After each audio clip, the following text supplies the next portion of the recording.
Il existe dans ce monde des histoires qui ne font pas la une des journaux. Des histoires silencieuses qui se déroulent dans des maisons modestes. Des histoires de sacrifices invisibles, de nuits sans sommeil, de rêves abandonnés pour que d'autres puissent en réaliser. Parmi ces histoires, il y a celles de milliers de mères qui donnent toute leur vie pour leurs enfants et qui, un jour, se retrouvent seules, dans un petit quartier simple, où les maisons étaient modestes et les rues souvent pleines de poussière, vivait une femme appelée Marie. Elle n'était pas célèbre, elle n'était pas riche, mais elle possédait quelque chose que peu de gens comprennent vraiment. Un cœur capable d'aimer sans limite. Marie s'était mariée très jeune. Comme beaucoup de femmes, elle rêvait d'une vie simple, une maison pleine de rires et des enfants. Lorsque son premier enfant est né, elle a pleuré de joie. Ce petit être fragile devenait immédiatement le centre de son univers. Puis un deuxième enfant est arrivé. Puis un troisième. Avec chaque naissance, sa responsabilité grandissait, mais son amour aussi. La vie n'était pas facile. Alors Marie faisait ce que beaucoup de mères courageuses font en silence. Elle se levait avant tout le monde. Chaque matin, elle préparait le petit déjeuner, lavait les vêtements, nettoyait la maison et préparait les enfants pour l'école. Pour aider la famille, elle acceptait tous les petits travaux. Parfois, elle lavait les vêtements des voisins ou cuisinait pour d'autres familles. Elle travaillait sous le soleil. Elle travaillait sous la pluie. Elle travaillait même lorsqu'elle était fatiguée. Mais chaque soir, lorsqu'elle voyait ses enfants rentrer de l'école, elle oubliait sa fatigue. Pour elle, leur avenir valait tous les sacrifices. Les années ont passé. Les enfants ont grandi. Marie continuait à travailler sans se plaindre, voulant qu'ils réussissent et deviennent quelqu'un. Et peu à peu, ces sacrifices commencèrent à porter leurs fruits. Son premier fils trouva un bon travail dans une grande ville. Sa fille entra à l'université. Le plus jeune commença aussi à construire sa propre vie. Pour Marie, c'était un moment de fierté immense. Mais la vie réserve parfois des surprises que l'on n'attend pas. Car à mesure qu'ils construisaient leur vie, quelque chose commençait à changer. Les appels devenaient plus rares. Les visites devenaient plus courtes. Les conversations devenaient plus rapides. « Je suis occupée, maman. » La maison qui avait autrefois été remplie de rires devint silencieuse. Les chambres autrefois pleines de vie restaient maintenant fermées. Et Marie, qui avait passé toute sa vie à prendre soin des autres, se retrouvait peu à peu seule. Si cette histoire te touche, laisse un like. Écris en commentaire. Respecte aux mères. Abonne-toi à Voix de l'espoir pour d'autres histoires qui touchent le cœur et rappellent les vraies valeurs de la vie. Les années continuaient de passer, lentement, presque imperceptiblement, comme le mouvement tranquille du soleil qui traverse le ciel chaque jour, sans que personne ne s'en rende vraiment compte. La maison de Marie était devenue un lieu calme, presque trop calme. Il fut un temps où cette maison semblait ne jamais dormir. Le matin, on entendait les portes s'ouvrir et les enfants se chamailler. Marie, toujours debout avant tout le monde, courait d'une pièce à l'autre pour s'assurer que tout le monde était prêt. Elle attachait des lacets, préparait les sacs, donnait des conseils et embrassait les fronts avant le départ pour l'école. À cette époque, elle ne pensait pas à la fatigue ni à elle-même. Elle pensait seulement à une chose, leur avenir. Mais aujourd'hui, ces matins bruyants avaient disparu. Les couloirs étaient silencieux. Les chambres restaient fermées. Et la seule chose que l'on entendait était le tic-tac régulier d'une vieille horloge accrochée au mur.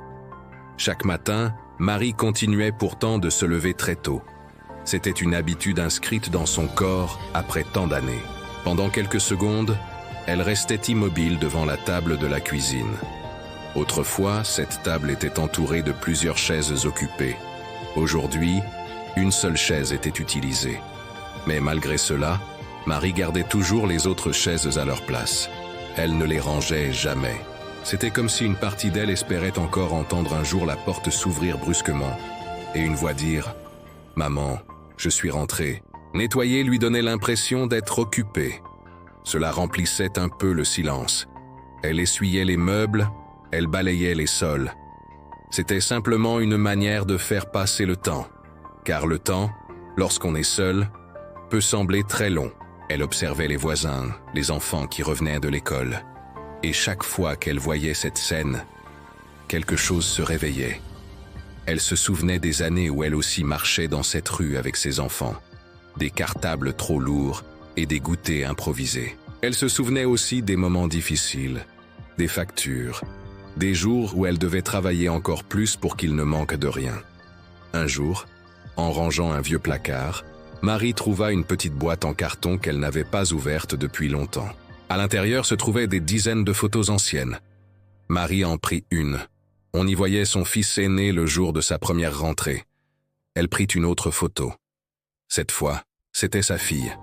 Elle tenait un dessin d'une maison et d'une femme avec un grand sourire. Marie passa doucement son doigt sur la photo, puis elle ferma les yeux un instant. Ses souvenirs étaient précieux mais aussi douloureux. Le soir, Marie préparait souvent un dîner simple. Elle mettait une assiette sur la table, une seule. Autrefois, elle préparait des repas pour toute la famille. Elle riait en essayant de mettre un peu d'ordre dans ce chaos joyeux. Maintenant, les repas se faisaient dans le silence. Parfois, elle allumait la télévision juste pour entendre des voix dans la maison. Lorsque les voisins demandaient « Tes enfants viennent te voir souvent ?» elle répondait toujours avec douceur « Ils travaillent beaucoup. » Car l'amour d'une mère est souvent comme cela.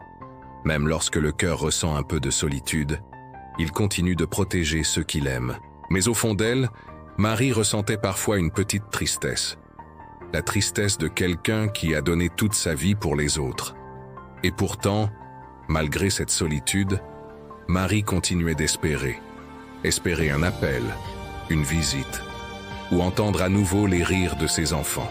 Mais elle ne savait pas encore qu'un événement inattendu allait bientôt changer le cours de cette histoire. Un événement qui allait obliger ses enfants à voir tout l'amour silencieux qu'une mère peut donner pendant toute une vie. Partie 3. Le jour où tout a changé. Les jours continuaient de se ressembler pour Marie.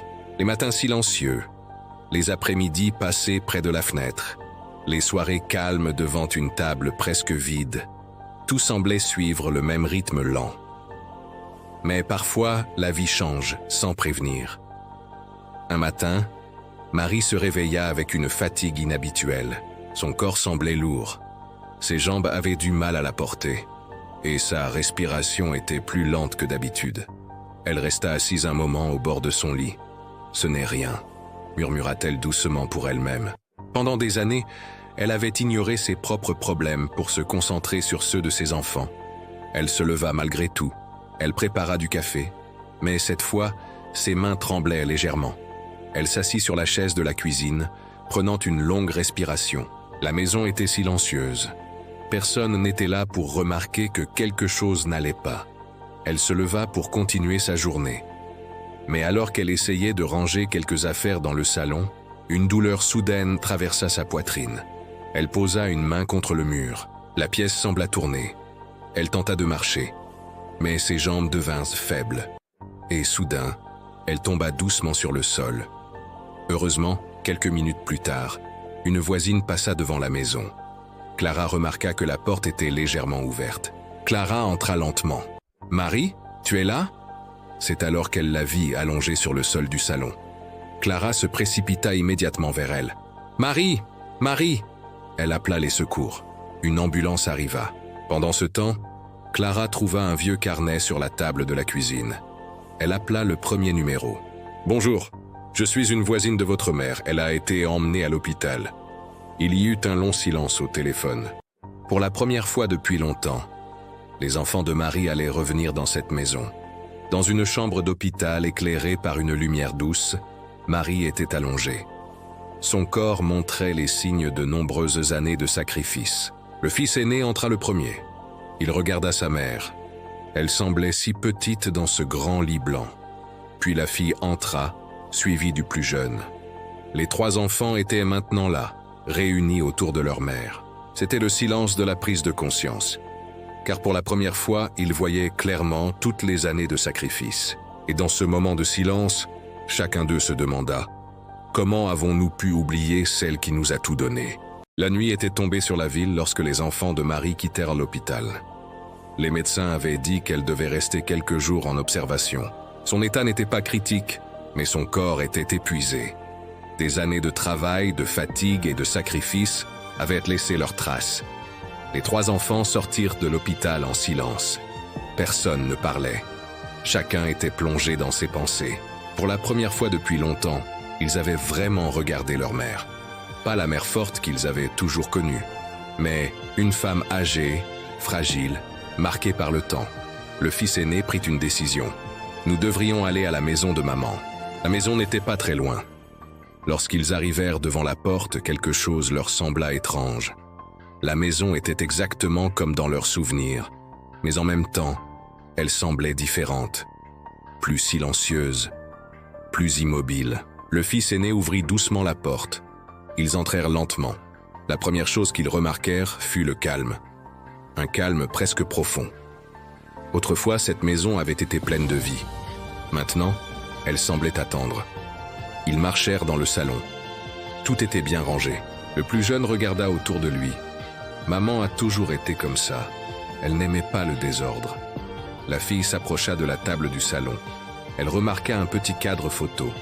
On y voyait les 3 enfants lorsqu'ils étaient encore petits. La fille murmura doucement « Je me souviens de ce jour ». Le fils aîné marcha vers la cuisine. La table était dressée.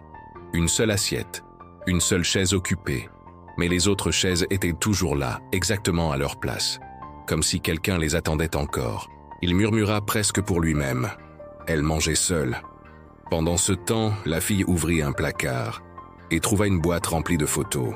Ils s'assirent autour de la table. Il y avait des photos de leurs anniversaires, de leur premier jour d'école. Marie était là, souriante, fière. Le plus jeune prit une photo de lui enfant faisant ses devoirs. Derrière lui, on voyait Marie le regarder, avec un sourire fatigué mais rempli d'amour. Le fils aîné trouva un vieux carnet de notes sur un meuble. Ce n'était pas une liste de dépenses, mais des phrases écrites par leur mère. « Aujourd'hui, mon fils a réussi son examen. Je suis si fier de lui. » Il tourna la page. « Aujourd'hui, ma fille est entrée à l'université. Tous mes sacrifices en valent la peine. » Une autre page. « Mon plus jeune commence à travailler. Je prie pour qu'il soit heureux. » Le fils s'arrêta de lire. Sa voix tremblait. La fille essuya une larme. Ils venaient de comprendre la solitude de leur mère. Le fils aîné referma doucement le carnet. Sa voix était basse mais déterminée.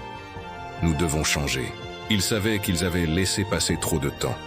Mais il n'est peut-être pas trop tard pour réveiller l'amour que l'on croyait perdu. Le moment qui change tout. Cette nuit-là, aucun des enfants de Marie ne dormit vraiment.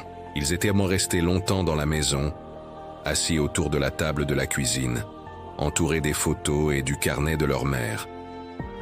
Chaque page semblait raconter une partie de leur vie qu'ils avaient oubliée, mais que leur mère n'avait jamais cessé de garder dans son cœur. Le fils aîné relisait certaines phrases. La fille regardait les photos encore et encore. Le plus jeune restait silencieux, les yeux perdus dans ses souvenirs.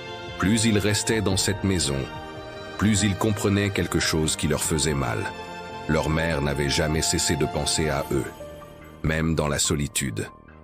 Même dans le silence, même dans les longues journées où personne ne venait frapper à la porte. Elle continuait de vivre avec leurs souvenirs, et cette pensée était difficile à supporter. Vers minuit, le fils aîné regarda autour de lui. La maison semblait différente maintenant. Il voyait des choses qu'il n'avait jamais remarquées auparavant. Les rideaux un peu usés, les meubles anciens que leur mère n'avait jamais remplacés, les petits objets soigneusement rangés sur les étagères. Chaque détail racontait une histoire de simplicité, une histoire de sacrifice, mais surtout, une histoire d'amour silencieux. Le lendemain matin, très tôt, ils retournèrent à l'hôpital. Le couloir était calme. La lumière douce du matin entrait par les fenêtres. Ils marchèrent lentement jusqu'à la chambre de leur mère. Lorsqu'ils entrèrent, Marie était réveillée. Elle était assise sur son lit, regardant la fenêtre. Lorsqu'elle vit ses enfants entrer, son visage s'illumina immédiatement. « Vous êtes venus. » Sa voix était douce, un peu faible, mais remplie de bonheur. La fille s'approcha la première. Elle prit doucement la main de sa mère, cette main qui avait travaillé pendant tant d'années. Et pour la première fois depuis très longtemps, la fille commença à pleurer. Pas des larmes de tristesse, mais des larmes de regret. « Maman, pardon. » Marie la regarda avec surprise. « Pardon, pourquoi? Le fils aîné s'approcha à son tour. Nous aurions dû venir plus souvent. Nous avons été trop occupés. Et nous avons oublié ce qui comptait vraiment. Marie les regarda tour à tour. Puis elle sourit doucement. Un sourire plein de tendresse que seules les mères semblent capables de donner. Mes enfants, je ne vous ai jamais reproché quoi que ce soit. Le plus important pour moi, c'est de vous voir heureux. Le fils aîné prit alors une décision. Quand tu sortiras d'ici, tu ne vivras plus seul. La fille sourit à travers ses larmes. Cela veut dire que nous allons être plus présents. Cette maison ne sera plus silencieuse. Marie resta silencieuse un moment. Puis ses yeux brillèrent légèrement d'émotion. Quelques semaines plus tard, Marie rentra chez elle. Mais cette fois, quelque chose avait changé. La maison n'était plus aussi silencieuse. Les visites étaient plus fréquentes.